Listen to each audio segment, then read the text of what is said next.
He who masters his mind masters his life. He who becomes a slave to his emotions loses both. Written and published by Q-Vibe. How many times have you felt that emotions take control and make you a mere passenger in your own life? A word that infuriates you, a disappointment that crushes you, a fear that paralyzes you. Most people react on instinct, surrendering their peace to every impulse. But while you can't control what happens outside, you can train your mind to decide how to respond.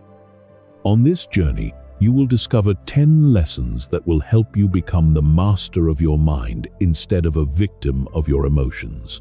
You will learn to understand yourself authentically, to build solid self-esteem, to set clear boundaries, to cultivate independence, to communicate clearly, to practice mindfulness, to create a support network, and above all, to forge the inner discipline that transforms every storm into a training opportunity. Stay until the end, because each lesson isn't just ancient philosophy, but a practical tool for your daily life. And when you apply them, you'll discover that you no longer react the way you used to, that your serenity becomes your strength, and that your mind ceases to be a battlefield and becomes your greatest ally. Chapter 1. Knowledge. In this fast-paced world, where everyone seems to have an answer ready for everything, we forget the most essential thing: truly knowing ourselves. How often have you stopped to think about what you really feel, what you desire, and what you need beyond what others expect of you? Self-awareness isn't a luxury. It's a powerful tool that can free you from the prison of your own reactions. Imagine your mind as a vast open market, filled with memories, emotions, desires, and strange objects that sometimes you don't even know where they came from. External noise acts like an illusionist, diverting your attention from what truly matters. But just like in a marketplace, it's crucial to know what you have in your hands and what you truly want to hold on to. Taking the time to understand your emotions is like taking stock of your own life. Ask yourself, why do you get angry when someone doesn't understand your point of view? Why do certain situations trigger anxiety? Reflecting on this reveals hidden patterns, invisible chains that have been moving you without your knowledge. And here's the uncomfortable truth: what you think shapes what you feel. If that's true, then you have the power to reprogram the way you live. One helpful practice is reflective writing. Each week, dedicate time to writing down what you think and feel. It's not enough to simply recount what you did. Delve into how you felt and why. Yes, it's uncomfortable, and that's okay, because true growth comes from outside your comfort zone. Society tells you that you should yearn for stability, a spacious house, a shiny car. But have you ever asked yourself if that truly fulfills you? You might discover that your true desires don't align with what the world dictates. If you don't know what you really need, you'll end up chasing illusions. Try this. Make a list of what you truly value. Ask yourself hard, will this desire give me something lasting, or is it just a fleeting whim? This simple exercise can separate the essential from the empty. Knowing yourself isn't a destination you reach. It's a journey you travel. It's not about having all the answers, but about asking the right questions and daring to listen to what comes up, even if it's uncomfortable. Listen carefully. Knowing yourself is the first step to ceasing to be a slave to your emotions. So, the next time you feel caught in the ebb and flow of your emotions, remember, you have the power to rewrite history. With patience and a little compassion, you can become the true captain of your own mind. Chapter 2. Build your self-esteem. Have you looked in the mirror lately and felt like the person staring back is almost a stranger? Amid the noise of work, family responsibilities, and routine, we sometimes forget what's essential: ourselves. Building your self-esteem is like renovating an old house.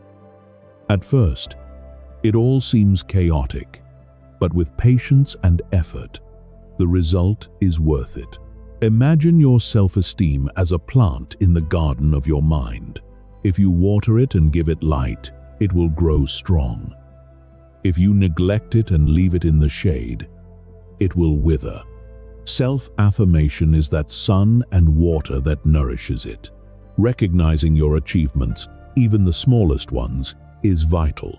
It's like celebrating every new leaf that sprouts. Perhaps you didn't receive a grand prize, but if you manage to get up, put on your shoes, and face the day to day, that's a victory too. At first, it might seem strange to congratulate yourself for simple things. But if you don't recognize your own worth, who will? Remember, it's not about vanity, but about clarity. Make a list of your qualities. Maybe you're someone who knows how to listen, someone who cooks with love, or someone with a sense of humor capable of brightening the grayest day. These are your strengths. Repeat them, look them in the eye in the mirror, say them out loud if necessary. In this way, the inner voice that sometimes criticizes you mercilessly will become your ally. None of this happens overnight. It's a process, like training at the gym. At first, your muscles complain, but with consistency, one day you'll discover in the mirror that you've gained strength. The same goes for your confidence. Start with realistic goals. Don't expect to transform your life overnight. It's the small, daily objectives, smiling more, dedicating time to something you enjoy, that make all the difference. Surround yourself with positive energy. Declutter your environment. If there are people who only sow doubt, perhaps it's time to rethink that relationship. Stay close to those who push you to grow, because the energy you receive shapes how you see yourself. And don't forget your imperfections. Perfection doesn't exist. And that's precisely what makes life interesting. Accepting your mistakes makes you stronger. We're all a little strange, a little clumsy sometimes, and that's okay. Building your self-esteem is an ongoing journey, with work, yes, but also with humor and compassion. The next time you look in the mirror, remember, you're a work in progress. And that, my friend, isn't just okay. It's exactly how it should be. Chapter 3. Set boundaries. Have you ever felt like your life is an endless chain of commitments, as if you've signed an invisible contract to give your time and energy to anyone who asks? It's like walking into a candy store and filling up without thinking, until your stomach is stuffed but empty of nutrients. That's what happens when you say yes to everything. You wear yourself out, but you don't nourish yourself. Today, I want to talk to you about an essential art: setting boundaries. At first glance, it seems simple, but it's actually a skill that takes practice. They aren't impenetrable walls, but firm and clear barriers that protect your emotional space and give you back your independence. Imagine you're a ship on a stormy sea. Without boundaries, every wave drags you in any direction, far from your true destination. And yes, you've probably experienced this. When you don't know how to say no, you end up at the mercy of other people's expectations. Saying no isn't selfish. It's an act of self-care. Think of a dinner party with irresistible dishes. If you eat until you're sick, have you truly enjoyed it? Setting boundaries is about choosing which dishes to try and which to pass up. If someone asks for your help, and you're already on the verge of emotional exhaustion, your conscious choice is necessary. You don't have to be everyone's savior. You can, and should, be the hero of your own story. Sometimes that means saying no. Here are some strategies to get you started. First, define your priorities. what's most important to you. When you're clear on that, it will be easier to reject anything that doesn't align with your values. Remember, every yes you give to someone else can be a no to yourself. Second, communicate your boundaries firmly and clearly. There's no need to raise your voice. Simply be direct. Thank you for thinking of me, but I can't commit right now. See? It's not so difficult. And it's liberating too. No one should have to guess your needs. Don't forget that setting boundaries is a process. At first, you'll stumble, like someone learning to ride a bike. There will be falls, but there will also be balance.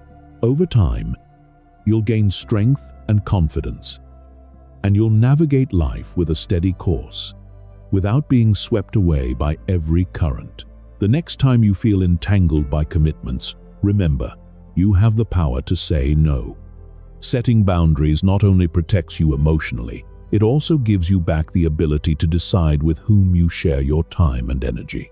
Be the captain of your ship, choose your course carefully, and sail decisively, because those who don't set boundaries end up as playthings of the currents. Have you ever found yourself trapped in moments where life seems to push you to depend on others? On their approval, their company, their recognition? Love, sometimes, presents itself as an invisible contract that dictates for exclusive use. But listen carefully. There is a way to break those chains and take back the reins of your life. It's about forging your personal independence. Discovering activities you enjoy and can do on your own isn't just any pastime. It's a way to enrich yourself and, above all, to free yourself from other people's expectations. Sit down for a moment and think about this. What would your life be like if you didn't need applause to feel complete? Imagine your life is a chocolate cake. If you always wait for others to bake it, maybe one day you won't get your favorite slice because someone decided they preferred a different flavor. But when you're the chef of your own kitchen, every slice is guaranteed. Every bite depends solely on you. It's not about living in isolation. It's about learning to generate your own joy. It could be playing an instrument, practicing a sport, writing a few lines, or simply walking silently down the street. Every action adds ingredients to the recipe for your well-being. Of course, it's not easy. Society has conditioned us to measure happiness by external approval, as if it were a video game where every like adds points to your score. But the truth is different. Your worth doesn't depend on that score. When you stop living according to the opinions of others, you become the master of your own destiny. Start with a simple exercise. Make a list of activities you truly enjoy. Not what you should be doing, but what ignites your energy. Set aside time for them, even if it's just a few minutes a day. You'll discover that you feel more complete, more stable, less exposed to the emotional roller coaster of depending on others. Surround yourself with people who respect and support your independence. Some relationships, even loving ones, end up limiting you. Identify those who encourage you to grow, those who celebrate your freedom instead of stifling it. Independence isn't an abstract ideal, it's a daily practice. The more you cultivate it, the stronger you'll become, and the richer your life experience will be. Remember, you're the chef of that cake. Don't wait for someone else to bake it for you. The next time you're tempted to look outside for what you lack within, ask yourself, do I really need that approval? Or can I enjoy who I am here and now? Be clear with yourself. Happiness lies in learning to bake your own cake without waiting for someone else to do it for you. Chapter 5. Developing communication skills. Have you ever found yourself in a conversation where your words seem to float in the air, but inside you feel a block as hard as a rock? Speaking clearly and confidently is like learning to ride a bike. At first, you fall, but with practice, you master it in a world where misunderstandings are as common as reruns on TV. Developing communication skills isn't an option, it's a necessity. If you want to stop reacting purely emotionally, start shaping your thinking. Come with me on this brief journey toward assertiveness. First, let's clarify what it means to be assertive.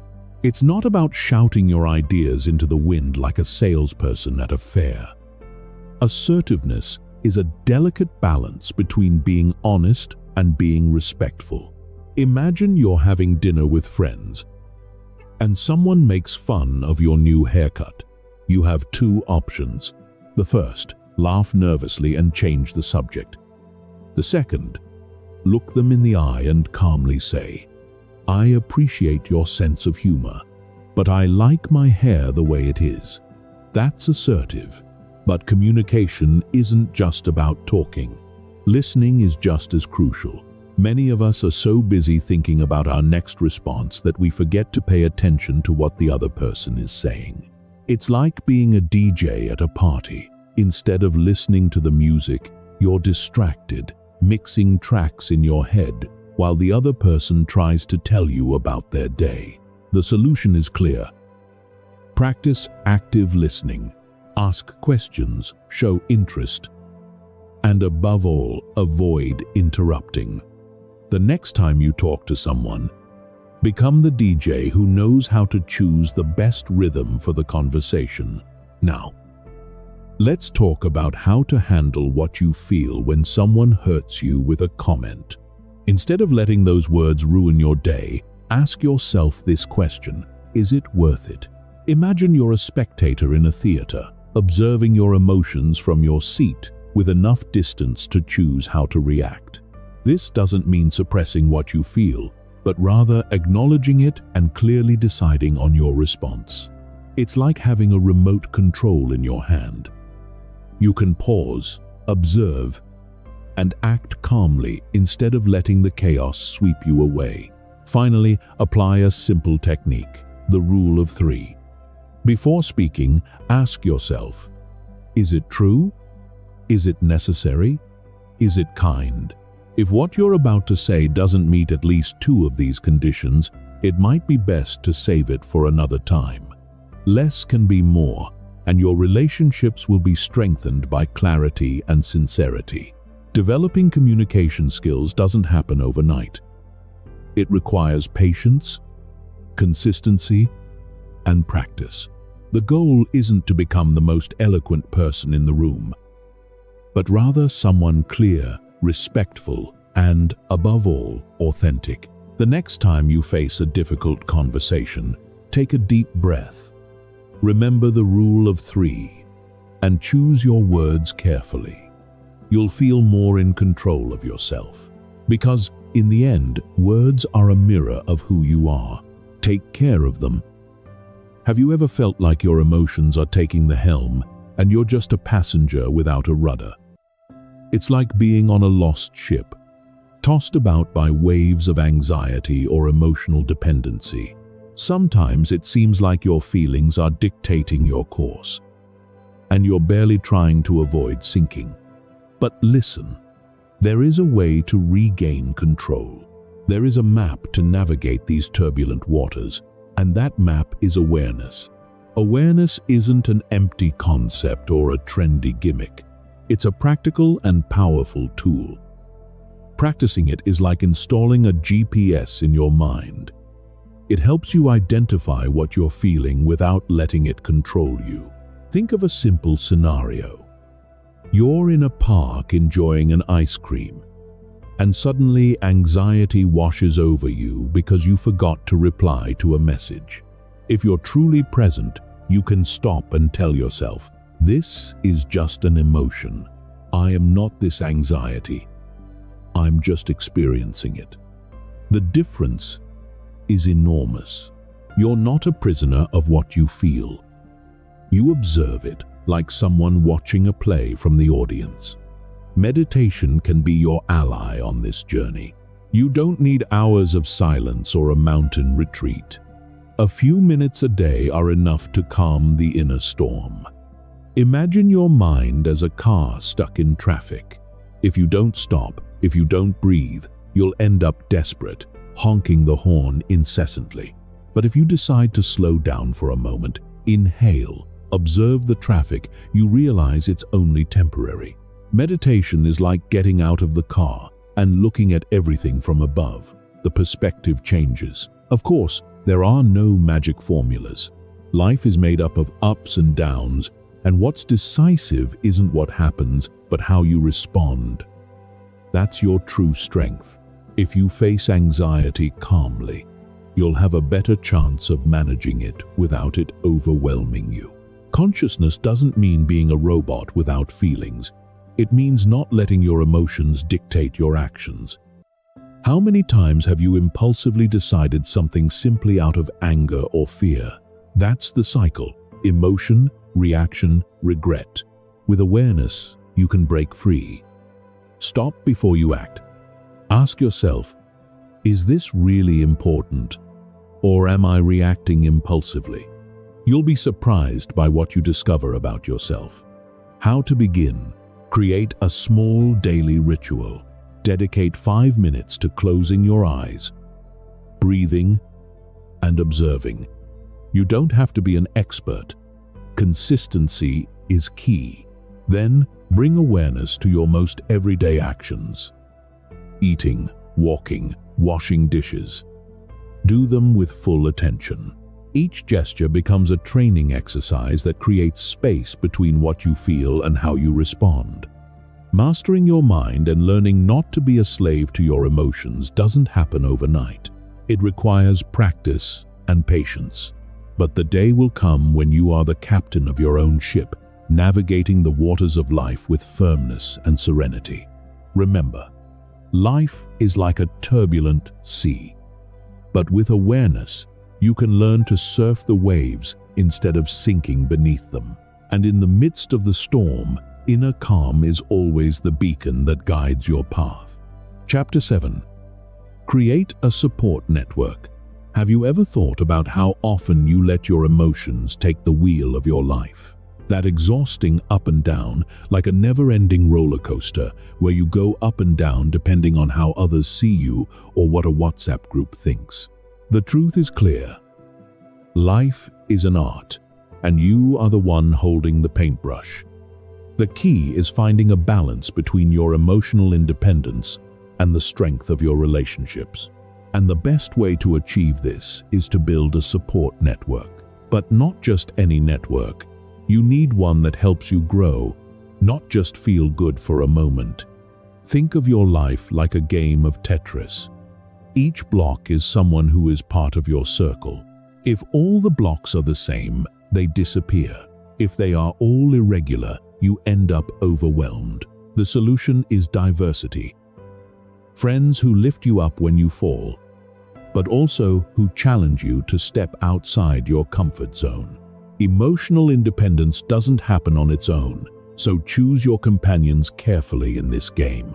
It's not about building a fan club, but about surrounding yourself with those who know how to give you a pat on the back, and also a jolt to your chest when you need it. That's true support. Someone who not only applauds your new haircut, but also asks if it really reflects what you're looking for. Your decisions can sometimes be like those internet jokes, funny, but totally desperate. That's why you need the ability to look at your emotions with some distance, like a spectator enjoying a movie without getting lost in the plot. It's not about becoming cold or insensitive, but about learning to recognize what you feel without giving them control. Remember the last time you got angry?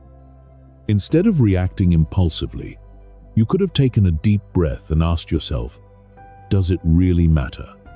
If the answer is no, move on. This is where honesty in your relationships comes in. If you only have friends who repeat what you want to hear, it's like a banquet of lies. In the end, they only leave you empty. You need people who value the truth, even when it hurts. For example, if they notice you repeating harmful emotional patterns, they should be brave enough to point it out. This not only strengthens your character but also fuels your independence. Building a support network isn't about surrounding yourself with nice-to-have people. It's about creating an environment that pushes you to grow. The next time you feel like your emotions are in the driver's seat, remember, you can have friends by your side, but you're the one who has to take the wheel. Surround yourself with those who challenge and support you. With discipline and a little luck, you can train your mind and stop being a hostage to your impulses. Don't forget, life is a journey and you're the one driving the car. Chapter 8. Focus on your personal goals. Have you ever felt like a ship stuck in sand, unable to move forward, tossed about by the emotions of others? That feeling of being at the mercy of what others feel, think, or do is more common than you think. It's easy to get lost in someone else's emotional storm and forget your own course. But life isn't about carrying storms that aren't yours. It's about learning to take the helm. The first step is recognizing that you can't control anyone else, but you can decide where to direct your energy. Life is full of distractions, and we all know it.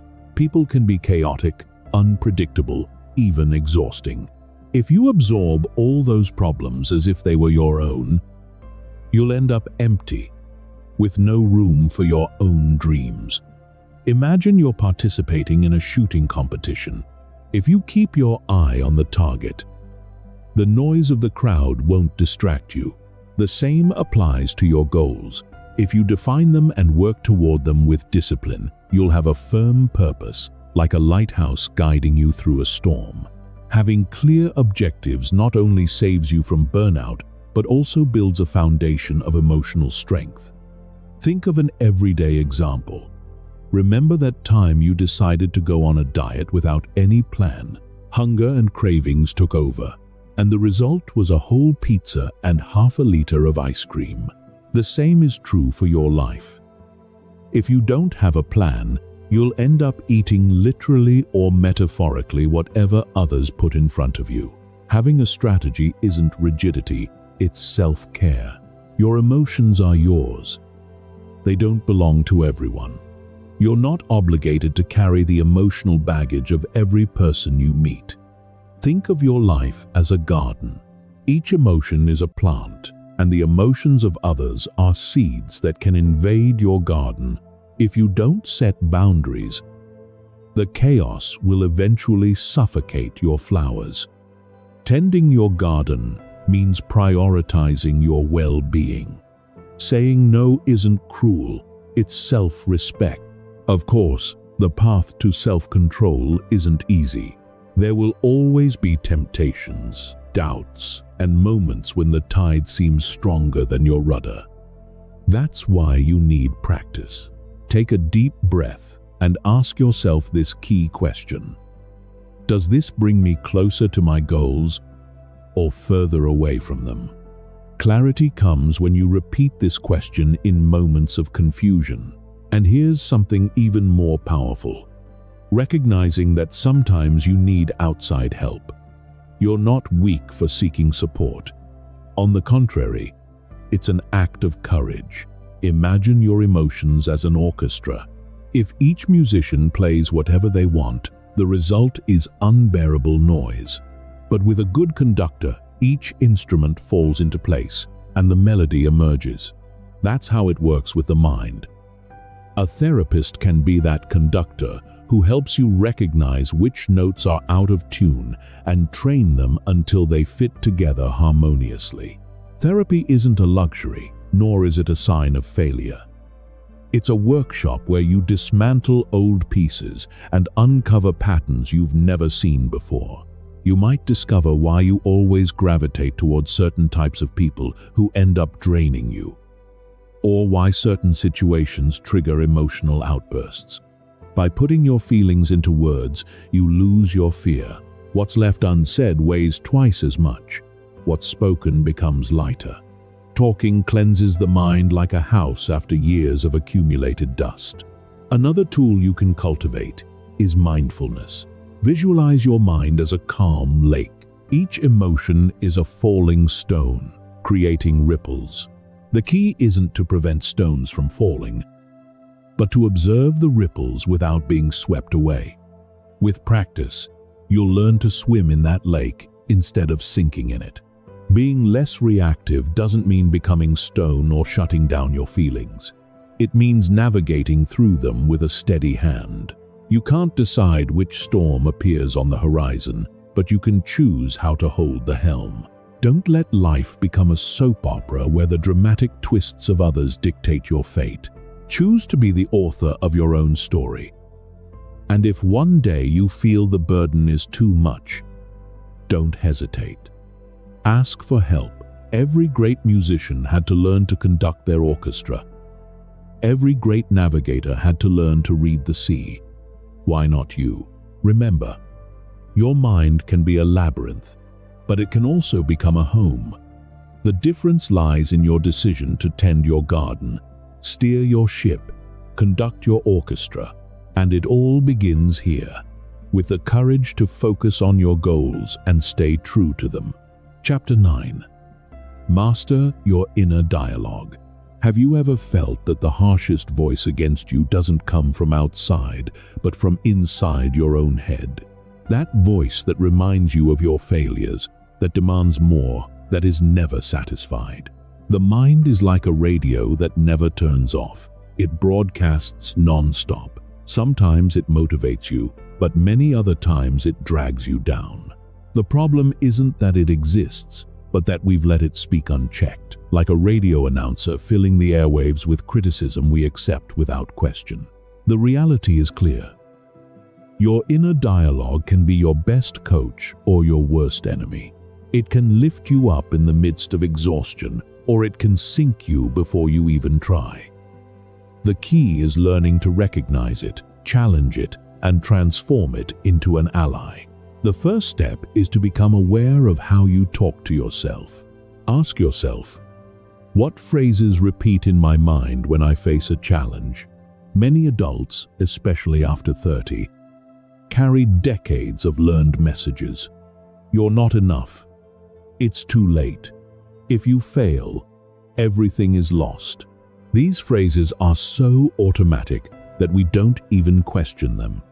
Stop for a moment. Listen carefully.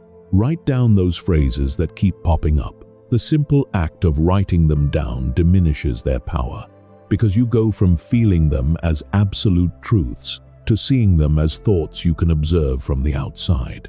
Once you've identified that voice, ask yourself, is this a fact, or is it just fear? For example, if your mind says, you'll never get that promotion, ask yourself, what evidence do I have of that? Or is it just an assumption based on insecurity? Most of the time, you'll discover that they aren't facts, but rather interpretations tinged with fear and exhaustion. The goal isn't to silence the voice completely, but to put it under scrutiny. When you learn to question it, you regain control. You're no longer a passive listener. You become the editor of what you allow into your mind. Imagine you're training a child to ride a bike. They fall. Would you say, you're useless, you'll never learn? No. You would tell yourself, get up, try again, you're getting closer. Now ask yourself, why are you so cruel to yourself? Why do you reserve compassion for others and not for yourself? This is where the art of replacement comes in.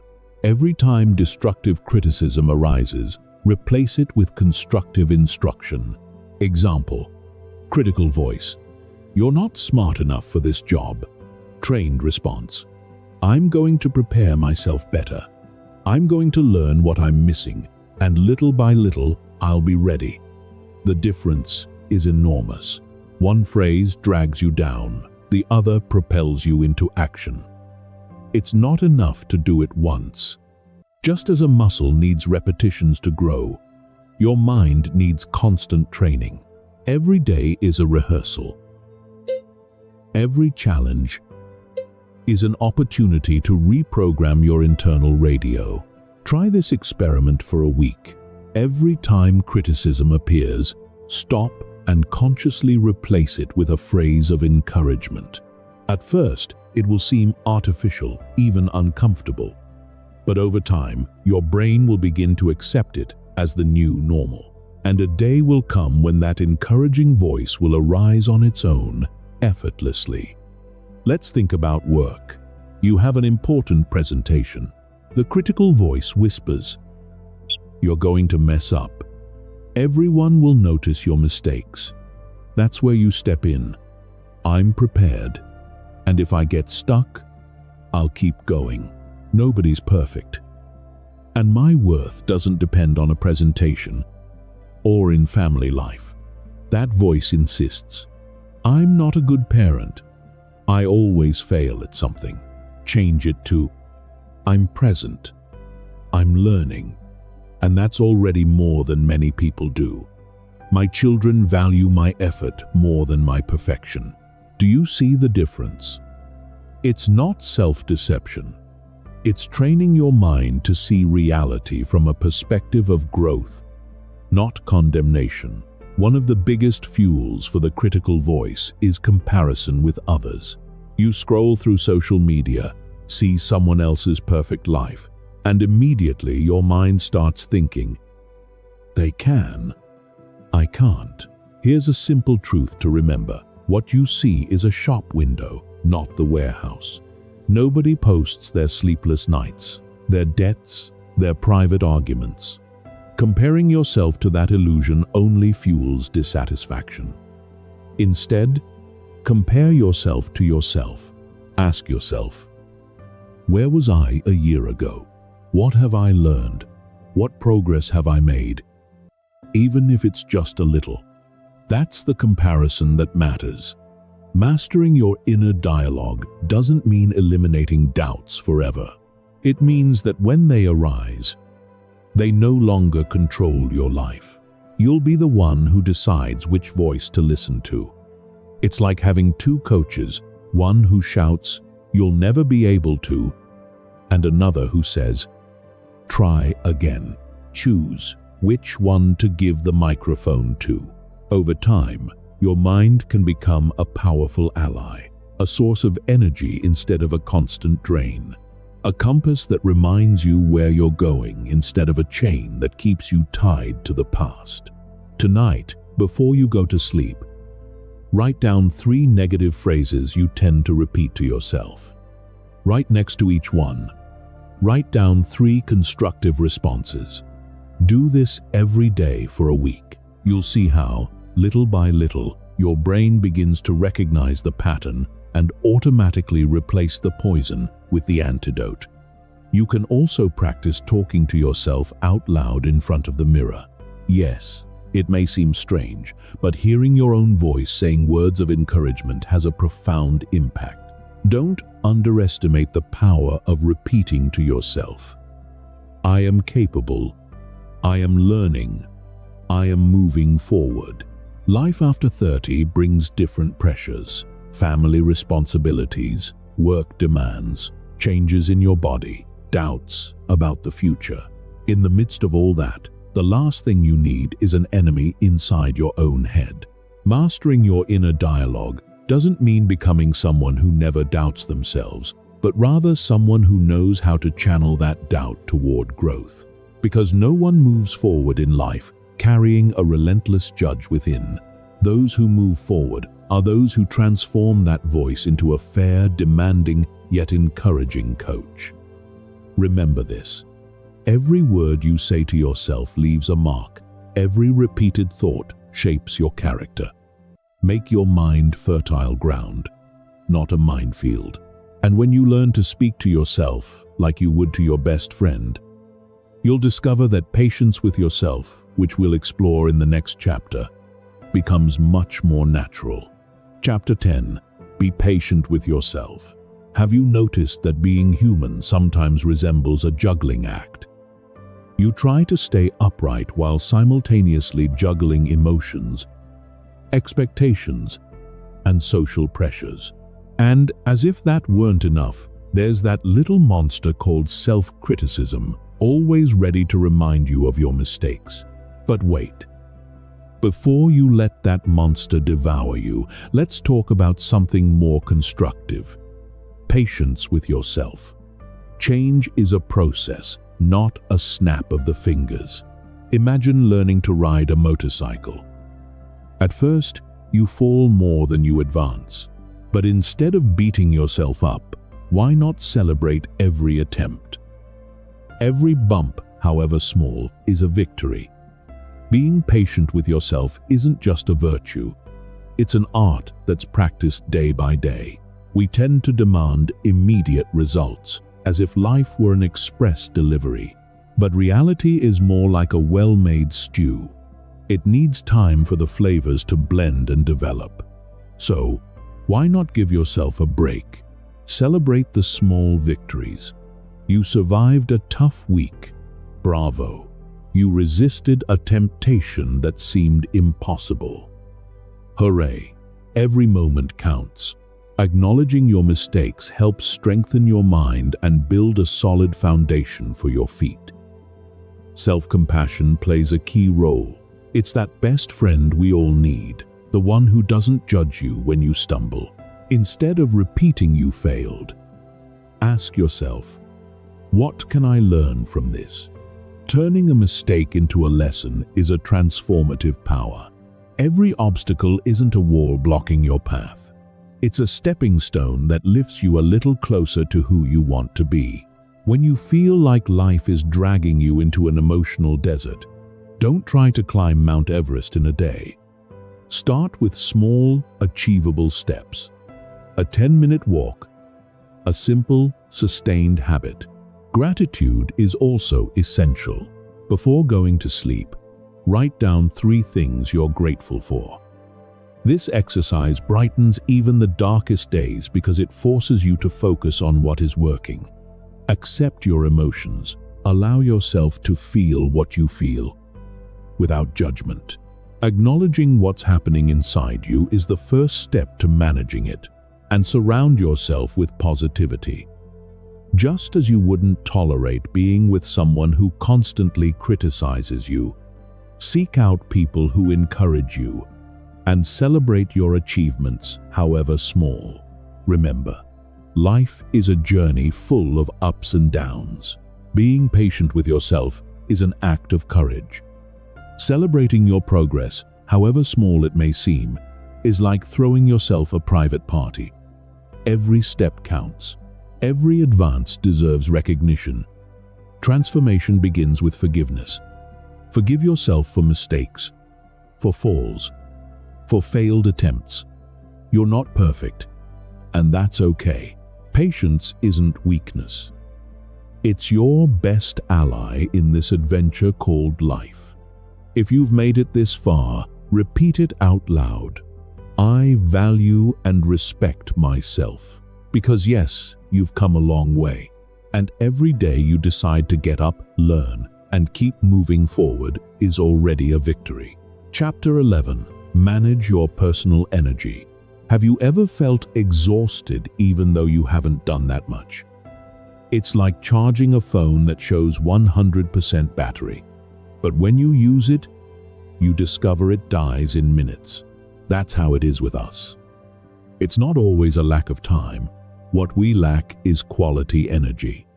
And that energy, my friend, is not an infinite resource. If you spend it mindlessly, you'll be left empty even in the midst of things that are supposed to make you happy. Managing your energy is like learning to manage your money. If you invest it wisely, you flourish. If you squander it on trivial things, you end up emotionally bankrupt. Imagine that inside you there are 4 reservoirs: the physical, the mental, the emotional, and the spiritual. Each one empties and fills up in a different way. The physical reservoir is fueled by rest, movement, and nutrition. The mental reservoir of learning, challenges, and concentration.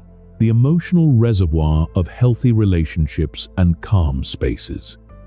The spiritual reservoir of purpose and alignment with your values. If any of these reservoirs dries up, sooner or later the others will suffer. You've experienced that exhaustion where no matter how much you sleep, you're still drained. Do you know why? Because perhaps it wasn't your body that was demanding, but your heart or your mind. The first step to recovering your energy is identifying what drains it. There are silent thieves that camouflage themselves in our routines. Conversations that only bring complaints. Notifications that interrupt your focus. Commitments you accept reluctantly. Every automatic yes is a tap that drips relentlessly. If you don't turn them off, one day you'll discover your reservoir is empty and you won't know how it got emptied. Now, let's talk about what recharges it. Deep rest is like a reset button, but it's not enough to sleep many hours. Quality matters. What would happen if, before going to sleep, you put your phone away and dedicated 10 minutes to breathing or reading something inspiring? Your mind would enter a different state of rest. Food also matters. You're not aware of it, but what you put on your plate is the fuel you use to face your days. Would you fill a luxury car with adulterated gasoline? So why do you treat your body with less care than a machine? Movement is another key. You don't need a state-of-the-art gym or grueling routines. Simply walking, stretching, dancing, moving your body is enough. Every awakened muscle sends a message to your mind. We are alive, ready to continue. And yes, energy also multiplies when you're in contact with people who inspire you. Have you noticed how you feel after a conversation with someone enthusiastic? It's as if you've recharged your batteries. Conversely, with those who only bring pessimism, you feel drained. Learn to distinguish what adds to your energy and what detracts from it. A powerful exercise is keeping an energy journal. For a week, write down which activities leave you feeling lighter and which leave you drained. You'll discover hidden patterns. Perhaps that impromptu coffee with a friend revitalizes you more than 3 hours scrolling through social media. Perhaps 10 minutes of silence are worth more than an entire TV series.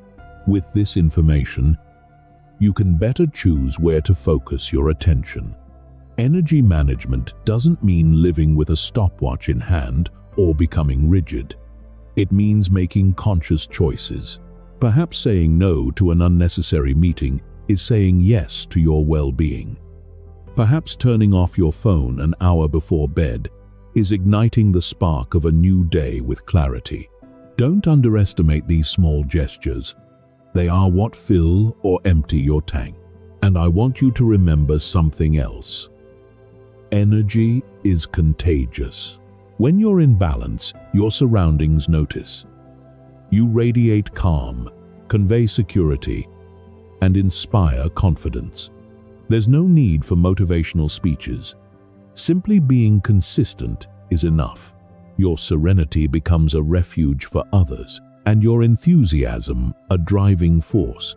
So, the next time you say, "I'm tired," ask yourself, do I really lack time, or do I lack energy? Take stock of your leaks.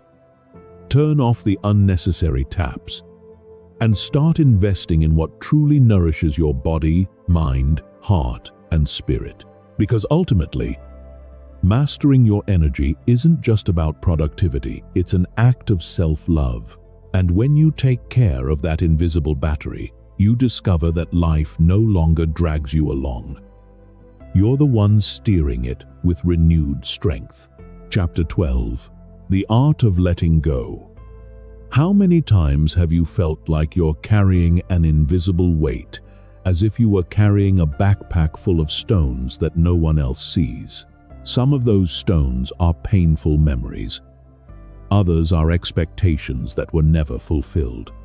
Others are relationships that no longer bring you anything but that you still maintain for fear of being alone. And without realizing it, you keep walking with that weight that prevents you from moving forward lightly. Learning to let go isn't weakness. It's the greatest act of courage you can have toward yourself. Look at your hands right now, even if only in your mind. If you keep them tightly closed for too long, they start to hurt. That's the perfect metaphor for what happens when we cling to what no longer serves us. We believe that letting go is losing, when in reality, letting go is freeing ourselves from unnecessary pain. It's not about forgetting overnight or pretending it never happened, but about ceasing to give those things the power to govern your present. Fear is the first guardian that prevents you from letting go. Fear of being alone if you end a relationship that's already dead. Fear of failing if you abandon a project that only drains your energy. Fear of disappointing others if you decide to stop fulfilling expectations that were never yours. That fear makes you believe it's better to carry everything, even if it hurts, than to face the void. But listen carefully. Emptiness is not the enemy, it's space. And in that space, the possibility of something new is born. Ask yourself honestly, what things in your current life belong to the past and are only taking up space? It could be a friendship that always criticizes you, a job that no longer resonates with you, a habit you know is harmful. Make a list, even if it hurts. That simple act already begins to weaken the chains. And no, you don't have to let go of everything at once. And start with something small. Stop justifying yourself to someone who is never satisfied. Close a digital door that only drains you. Put away in a box the objects that tie you to a story that has already ended. A powerful practice is to write a letter that you will never send. Pour out everything you're holding on to: anger, sadness, gratitude. Then destroy that letter. That simple ritual has a liberating effect. Not because it changes what happened, but because it changes you. You stop being a prisoner of the past. Another way is to practice mindful observation. When a painful thought returns, instead of rejecting or feeding it, observe it as if you were a spectator at a movie theater. It's there, you acknowledge it, but you don't jump into the screen. Letting go is also about learning to forgive. Not always others, but yourself. Forgive yourself for what you didn't know, for what you didn't achieve, for what you didn't say in time. We all do the best we can with what we know at any given moment. Clinging to the whip of guilt only delays your journey. And I want you to understand this. Letting go doesn't mean you don't care. It means you choose not to suffer unnecessarily. You can remember fondly without clinging. You can be grateful for what you experienced without wishing to relive it.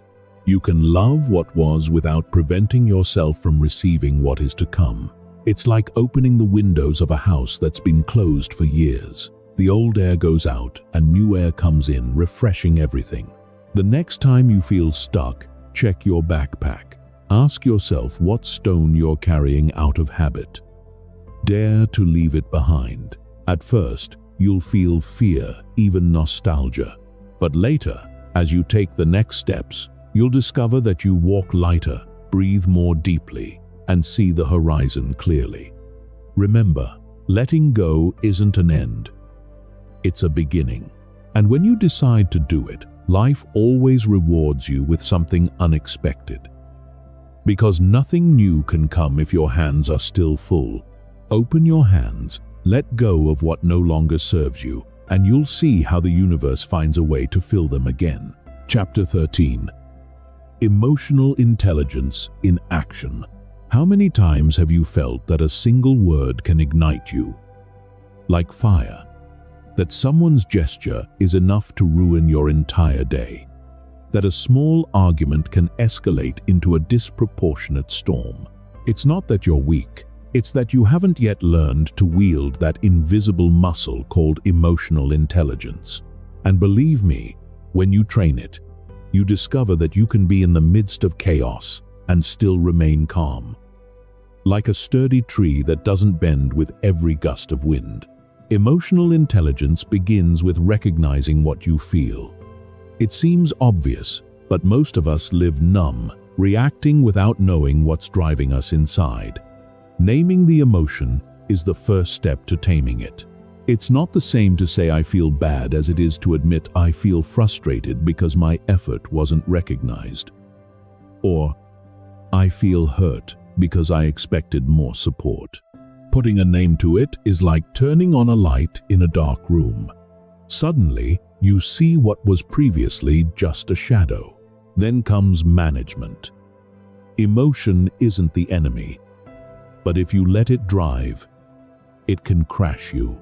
What would happen if every time anger overwhelms you, you made it a habit to take 3 deep breaths before responding? What would happen if, instead of immediately replying to a hurtful message, you read it as if you were an outside observer and gave yourself a few minutes before writing back? That space between stimulus and reaction is where your power is born. There you decide whether you want to remain a slave to your impulses or the master of your actions. But emotional intelligence isn't limited to you. It extends to others as well. It's the ability to read what's happening in another person beyond their words. When your child falls silent and lowers their gaze, perhaps they don't need a lecture. They need your hug. When your coworker becomes defensive, perhaps it's not directed at you. Perhaps they're carrying a burden you can't even imagine. Listening attentively, observing with empathy, truly connecting. That's the magic that transforms relationships. Applying emotional intelligence in daily life is like wearing an invisible shield. At work, it protects you from unnecessary conflicts because you learn to dialogue without confrontation. In the family, it prevents minor disagreements from becoming deep wounds.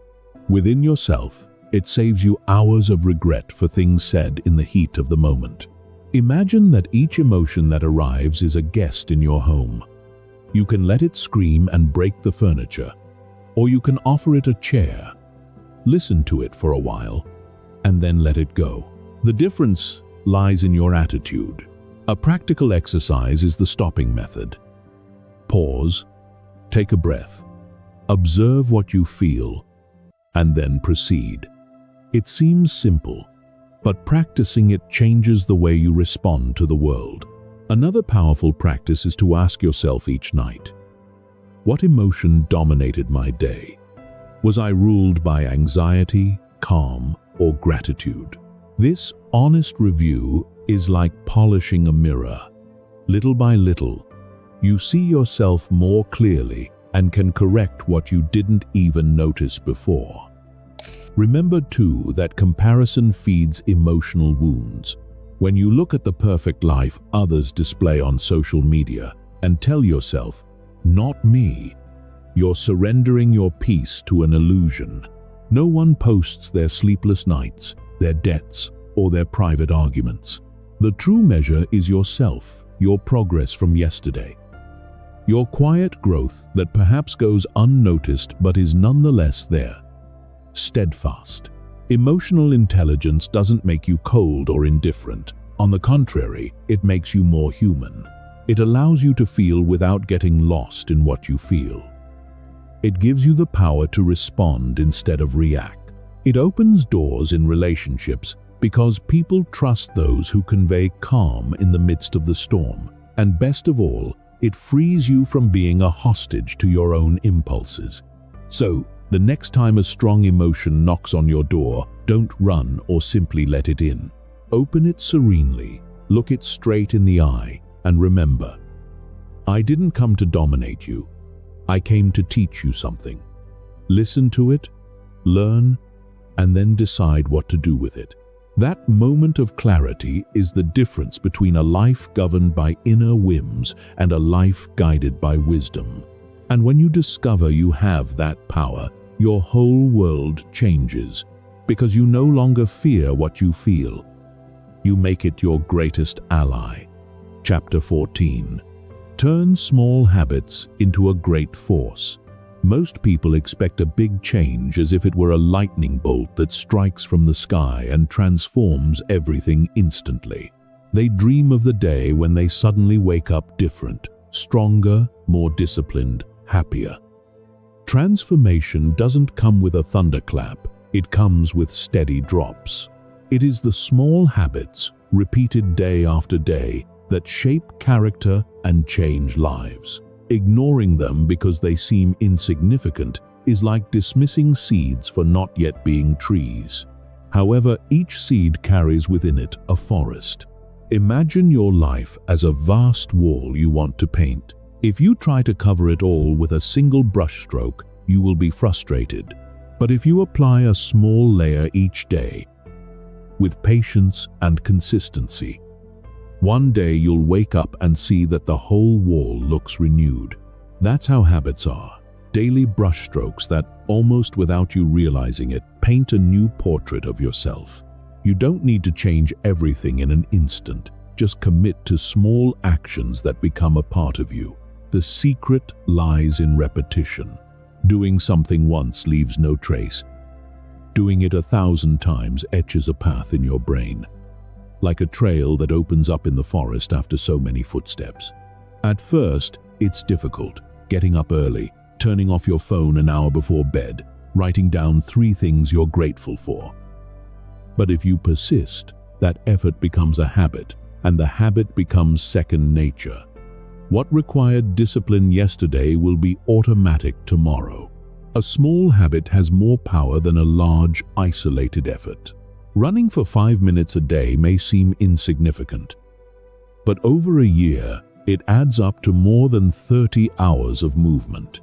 Reading 10 pages every night may seem insignificant, but in a year you'll have finished more than a dozen books. Strength lies not in grand gestures, but in consistency. Like drops of water that, over time, wear away stone. Small actions carve furrows in your destiny. Of course, there are also habits that sabotage you. Checking your phone every 2 minutes, complaining habitually, procrastinating. These are seeds that also germinate, but their fruit is bitter. The good news is that you can pull them out and plant new ones. To achieve this, make harmful habits harder to break and positive habits easier. For example, if you want to stop wasting time on social media, turn off notifications and place a book on your nightstand. That way, when you're looking to unwind, you'll have an option that nourishes you instead of draining you. A powerful strategy is to stack habits, linking a new one to an existing one. If you brush your teeth every morning, use that time to quietly repeat a positive affirmation. If you make coffee every afternoon, use those minutes to write a line in your journal. By associating the new with the familiar, your mind adopts it more quickly. It's like attaching a car to a moving train. It moves forward effortlessly. The key isn't perfection, it's persistence. There will be days when you fail, and that's okay. It doesn't matter if you lose a battle. What matters is getting back on track the next day. A habit isn't broken by a mistake. It's broken when you decide not to try anymore. So, when you stumble, don't punish yourself. Calmly get back on track. Like someone adjusting a ship's rudder after a sudden change of course. Think about the people you admire. They didn't get where they are overnight. They accumulated small, consistent habits until the results became visible. Their daily discipline transformed into the mountain you see today. You too can build yours. You don't need to wait for the perfect moment or extraordinary motivation. Start now. With something as simple as drinking a glass of water when you wake up or taking 5 minutes to breathe silently. The next time you think about changing your life, don't look at the mountaintop and be afraid.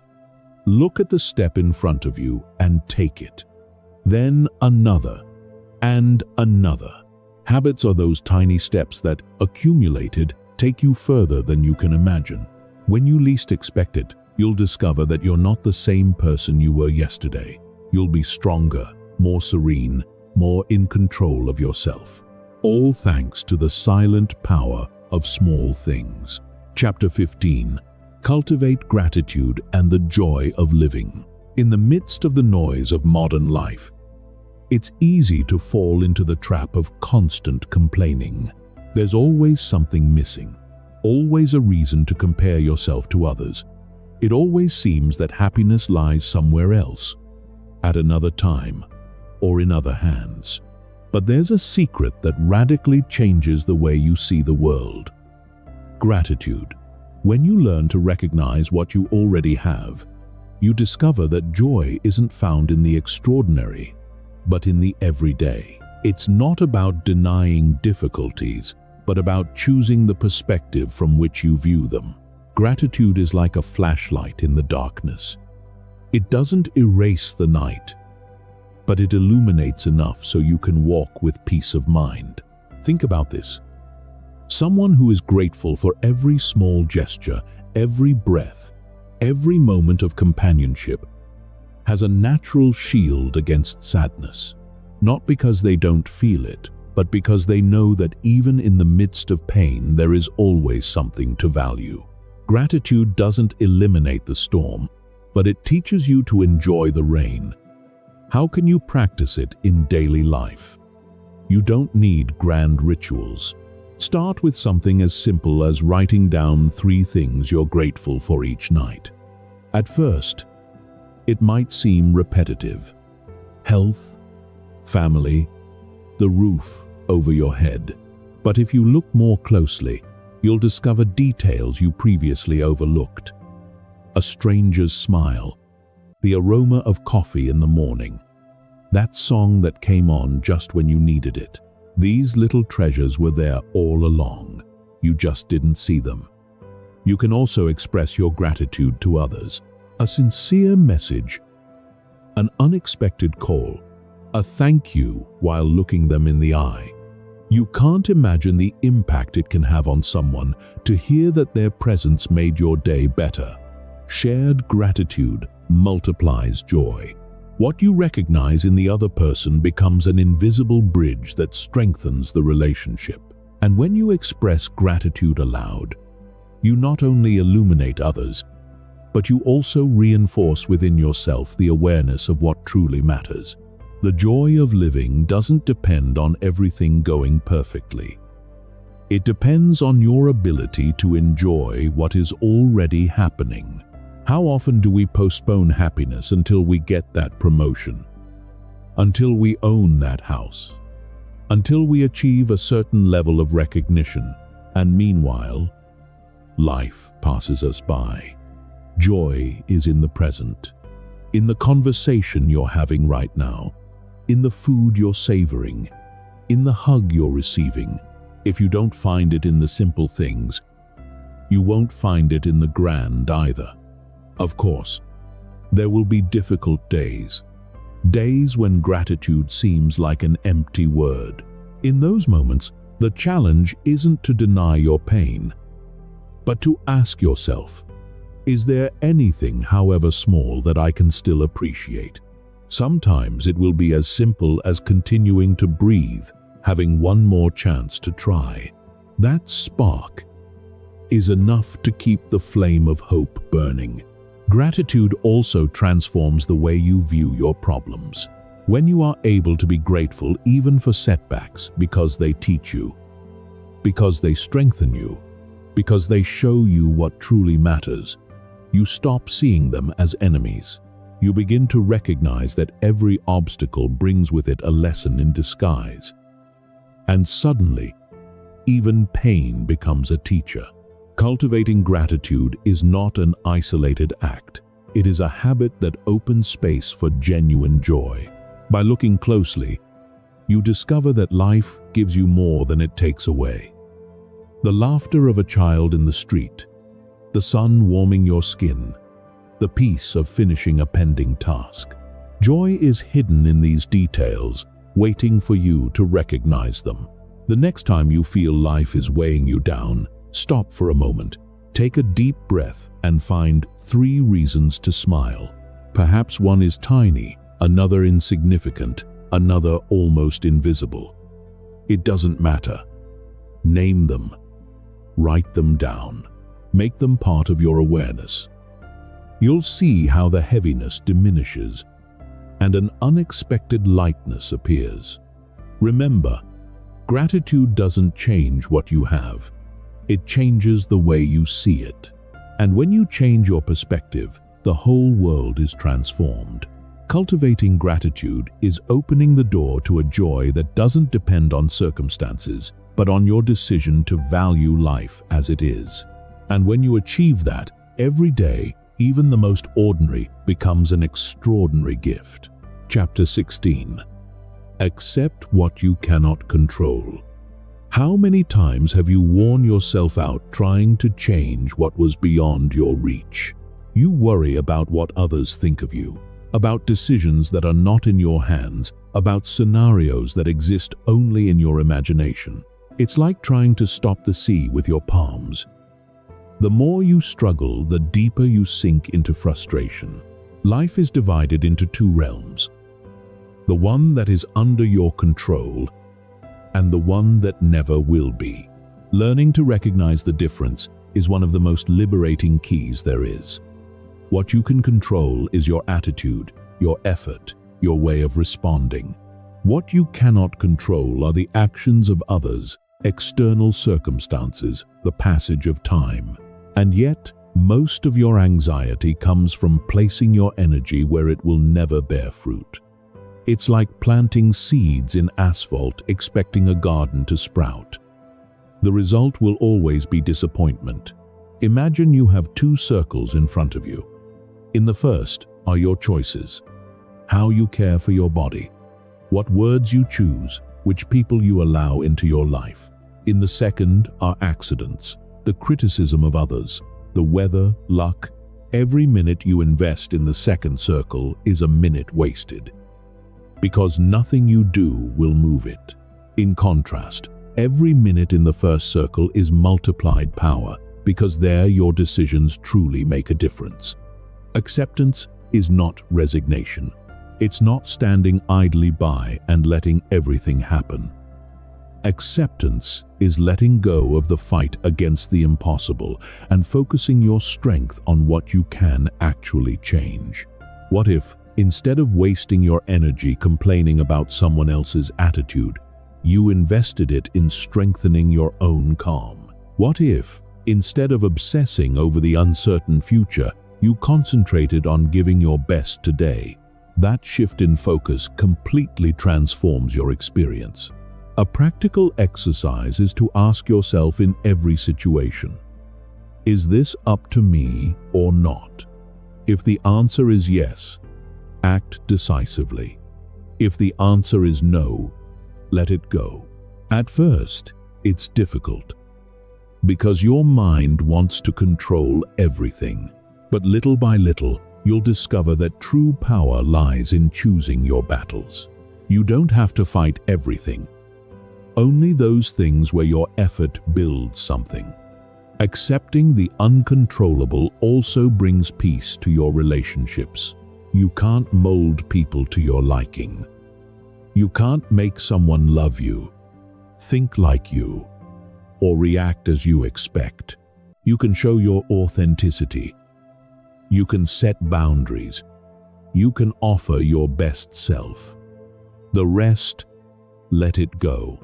If you insist on controlling, you wear yourself and the other person down. If you accept, you breathe and allow life to flow naturally. The next time you find yourself trapped in repetitive thoughts about something beyond your control, try this. Imagine you're holding a rope. If you pull on it with all your might, the rope burns you, it hurts you.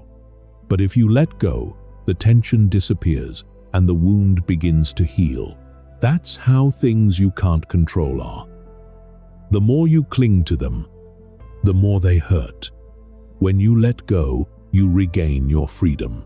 Remember, Acceptance doesn't make you less strong. It makes you wiser. Because strength isn't about wanting to control everything, but about focusing your energy where it truly matters. And when you achieve that clarity, life ceases to be a constant struggle against the impossible and becomes a path where every step counts, where every decision you make builds, and where everything else simply flows. Chapter 17. Discipline as a path to freedom. When you hear the word discipline, perhaps the first thing that comes to mind is rigidity, sacrifice, or a lack of pleasure. But let me show you another side of this much-feared word. True discipline isn't a prison, it's a key. It doesn't lock you up, it unlocks you. It doesn't take away your freedom, it gives it back. Because every time you choose to be disciplined, you free yourself from the whims of your impulses, from the tyranny of laziness, from the chaos of improvisation. Discipline is the invisible architecture that sustains your life when everything else falters. Imagine a river overflowing its banks. Water is powerful, but without a channel, it sweeps everything away. On the other hand, when it has a clear bed, that same water irrigates the fields, powers mills, and gives life. Your energy is the same. If you don't give it direction, it's wasted on distractions. If you channel it with discipline, it becomes a creative force. That's the difference between those who dream big and achieve little, and those who dream and build. Discipline begins small. It's not about grand, heroic feats, but about daily commitments. Getting up at the time you said you would, keeping your word, taking care of your body even when you don't feel like it. Every time you keep a commitment to yourself, however small, you send a message to your mind. You can trust me. And little by little, that trust accumulates until it transforms into real self-esteem, not just empty words. Of course, there will be days when you don't want to do anything. In those moments, discipline is reminding yourself that you don't act according to your mood, but according to your decisions. Motivation is volatile. It comes and goes like the weather. Discipline, on the other hand, is like a steady lighthouse. It's always there to guide you, even in the storm. Ask yourself, do I want my life to depend on the shifting winds of my emotions or on the solidity of my commitments? Discipline is also choosing what you truly want over what you crave most in the moment. Maybe you want a healthy body, but you crave a whole pizza. Maybe you want to write a book, but you want to waste the afternoon aimlessly scrolling through social media. Every decision is a crossroads. Do I give in to the immediate desire, or do I stay true to my greater goal? Discipline is that firm voice that reminds you of your purpose when instant gratification tries to seduce you. Don't confuse discipline with absolute rigidity. It's not about forbidding yourself everything, nor is it about living in constant effort. It's about balance. It's about allowing yourself to rest when necessary, because that too is part of the commitment. It's about learning to differentiate between laziness and a genuine need for a break. Intelligent discipline knows when to push and when to let go, like a good gardener who prunes and waters according to the season. A useful exercise is to design small rituals.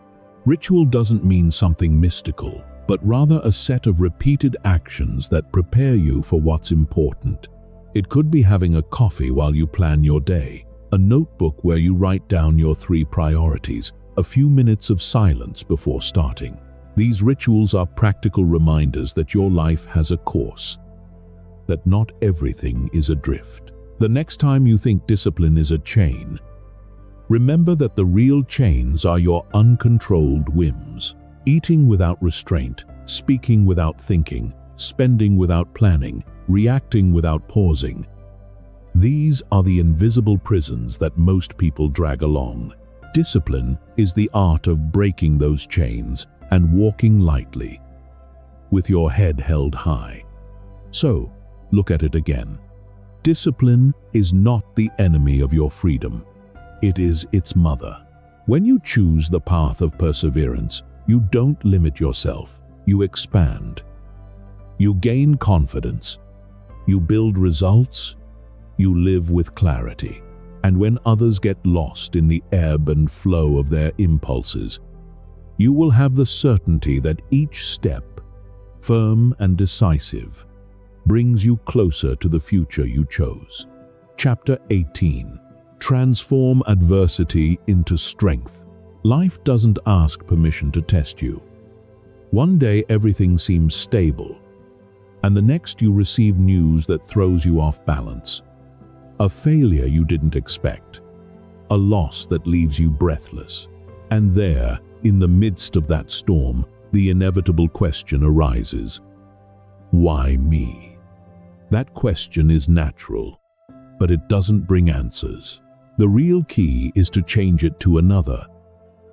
Because adversity doesn't come to destroy you. It comes to show you what you're made of. Think of fire.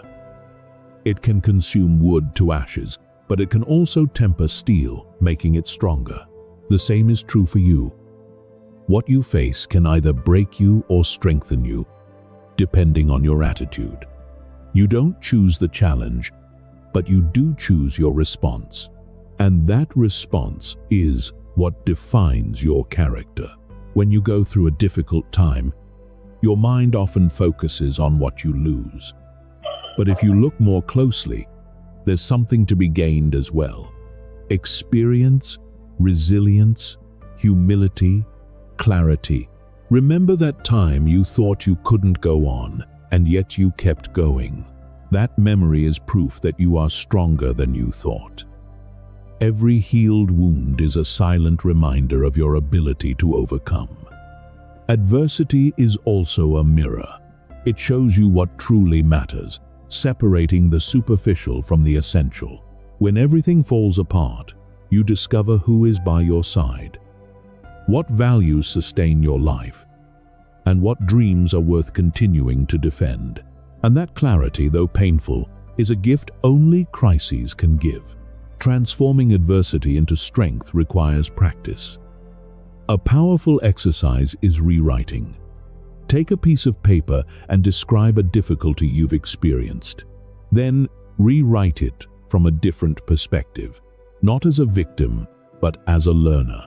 Ask yourself what it taught you, what skill you developed, what new doors it opened. This change in narrative doesn't erase the pain, but it turns it into fuel. Another step is allowing yourself to feel without getting stuck. Cry if you need to, scream if necessary, but don't dwell there. Pain is a visitor, not a home. Give it space. Acknowledge its presence, and then bid it farewell with dignity. Clinging to the wound only prolongs the suffering. Allowing yourself to move through it leaves you lighter to continue. Remember also that you are not alone. Sharing your experience with someone you trust can lighten the load and, at the same time, give you new perspectives. Sometimes, a single word from someone else is enough to illuminate what your own darkness prevents you from seeing. Asking for support isn't weakness. It's intelligence. Because strength isn't always shown by silently enduring. Sometimes it's shown by knowing how to open your heart. Adversity doesn't disappear from life. There will always be obstacles, losses, and failures. But each time you overcome one, you become more adept at facing the next. It's like invisible training that hardens your spirit and prepares you for greater challenges. Over time, you stop asking, "Why is this happening to me?" and start saying, "I'm ready for whatever comes." So the next time you feel life knocking you down, remember that within you lies a strength you haven't yet fully discovered. Let the pain pierce you, but don't let it define you. Choose to rise with a lesson in hand, because every adversity, if you work through it, becomes another brick in the strength of your character. And a day will come when you'll look back and be grateful even for the storms, because it was through them that you discovered your true strength. Chapter 19. Live with purpose and meaning. Some people spend their days as if walking in circles, going through routines, putting out fires, running around without really knowing where they're going. They work, pay bills, meet expectations, but silently they feel an emptiness they can't fill. That emptiness has a name: lack of purpose. And it's not about finding a grand mission that will change the whole world, but about discovering what gives meaning to your life. What makes each morning worth getting up for? Purpose is like a lighthouse in the darkness. It doesn't prevent waves or storms, but it gives you a clear direction. Without it, any wind will sweep you away. With it, even in the midst of difficulties, you know which way to row. Do you remember that time you were exhausted but managed to keep going because you had something important to achieve? That's the power of purpose. It turns tiredness into fuel. Discovering it isn't always immediate. Many expect a sudden revelation, as if a divine lightning bolt would strike to show them their path. The truth is simpler. Purpose is built step by step, by listening to what truly matters to you, paying attention to what makes you feel alive, recognizing those moments when you lose track of time because you're enjoying what you're doing. These traces are clues to your sense of purpose. Ask yourself, what would I value even if no one recognized it? What activity leaves me with the feeling of having done something that matters?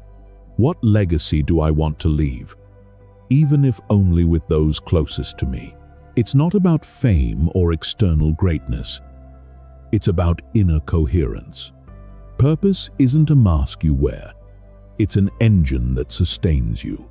Living with purpose also means aligning your decisions with what you consider essential. If you value family but work tirelessly without time for them, there's a clash. If you value health but neglect your body, there's an inconsistency. And that inconsistency creates discomfort, like a pebble in your shoe that prevents you from moving forward. When you align actions and values, life flows more smoothly, even under pressure.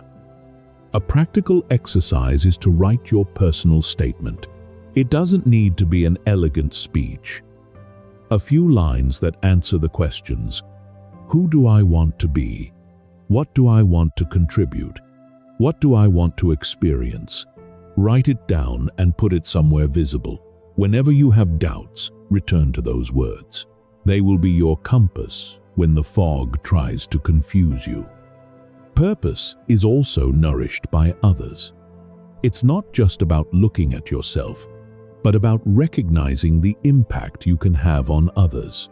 A word of encouragement, an act of generosity, a job done with love. All of that transcends more than you can imagine. Sometimes your purpose isn't found in grand feats, but in the sum of small gestures that improve the lives of those around you. Don't forget that purpose evolves. What gives you meaning today may transform tomorrow, and that's okay. To grow is to change. The key is not to let your life become autopilot. Check your compass from time to time, adjust your course, and keep moving forward. The next time you feel lost, don't look for answers externally. Be still and listen. Your purpose isn't found outside, it awakens within. And when you discover it, life ceases to be a series of obligations and becomes a journey with direction. A journey in which every step, even the simplest, has meaning. Because you no longer walk out of habit, you walk with purpose. Chapter 20. Everyday resilience. Most people think of resilience as that heroic ability that only appears in extreme situations. Surviving a tragedy, getting up after a great loss, recovering after a monumental failure. But resilience also resides in the everyday. In those small moments when life silently tests you. It's in continuing to smile after an exhausting day, in getting up early even though laziness got the better of you yesterday, in trying again after a seemingly insignificant mistake. Everyday resilience is that invisible muscle that is trained in the ordinary so that it's ready when the extraordinary arrives. Imagine your life as a rope that stretches and loosens with every circumstance. If you never subject it to tension, it will break at the first strong pull. But if it withstands small pulls every day, little by little, it becomes more flexible and resistant. This is how your spirit works. With each minor difficulty you face, you're forging the capacity to withstand greater storms. What seems like a simple setback can become your emotional training ground. Resilience doesn't mean not feeling pain. It means moving through it without getting stuck. It's acknowledging frustration without letting it rule your day. It's accepting the fall and using it as momentum for the next leap. Every time you choose to get up, even slowly, you reinforce the certainty that you are stronger than you thought. Practicing everyday resilience requires 3 ingredients: acceptance, adaptation, and learning. Accepting that things won't always go as planned. Adapting flexibly to what life throws your way. Learning from every experience, no matter how small it may seem. When you incorporate these 3 steps into your routine, adversity ceases to be a terrifying monster and becomes a patient teacher. A simple exercise is to review at the end of the day what challenge you faced and how you reacted. Ask yourself, did I wallow in complaint or look for a solution? Did I let my emotions overwhelm me or find calm? Write down at least one thing you did well in the face of difficulty, even if it's small. This constant recognition reinforces your identity as someone who perseveres and moves forward. Resilience is also fueled by your support network. It doesn't mean carrying everything alone. It means knowing who to turn to when the burden becomes too much. A friend who listens, a word that soothes, a hand that holds. Strength lies not in never asking for help, but in knowing when to do so. No one grows in absolute isolation, and recognizing this is part of your resilience. Remember that resilience isn't measured in grand feats, but in perseverance. It's about not giving up when you're tired, trying again after a mistake, and maintaining hope when everything seems dark. And those small daily victories accumulate to form an inner wall that protects you in the biggest storms. The next time you feel that life is demanding more than you can give, think about everything you've already overcome. Every scar is a medal, every stumble a lesson, every fall a reminder that you knew how to get back up. That's the resilience that accompanies you, not only in the big moments, but in every quiet day when you choose to keep going. And when you understand that resilience isn't an isolated act, but a way of life, you'll discover that nothing can completely break you. They may bend you, but they won't break you. Because every day you choose to resist, even in the smallest things, you're building an indomitable spirit. And that strength, cultivated in the everyday, is what will always accompany you in every battle, in every victory, at every step of the way. And we've reached the end of this journey. If anything you heard today resonated with you, don't just keep it to yourself. Share it, live it, turn it into action. Because remember, mastering your energy, your emotions, and your inner dialogue isn't a destination. It's a path we walk together, step by step, day after day. If this content brought you clarity, strength, or simply a spark of inspiration, I invite you to help it grow. Like this video, leave a comment telling me what part moved you the most and how you plan to apply it to your life.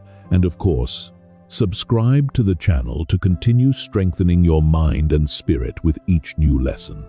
Your participation isn't just a digital gesture. It's part of this community of people who, like you, have decided to stop being slaves to their emotions and become the true captains of their lives.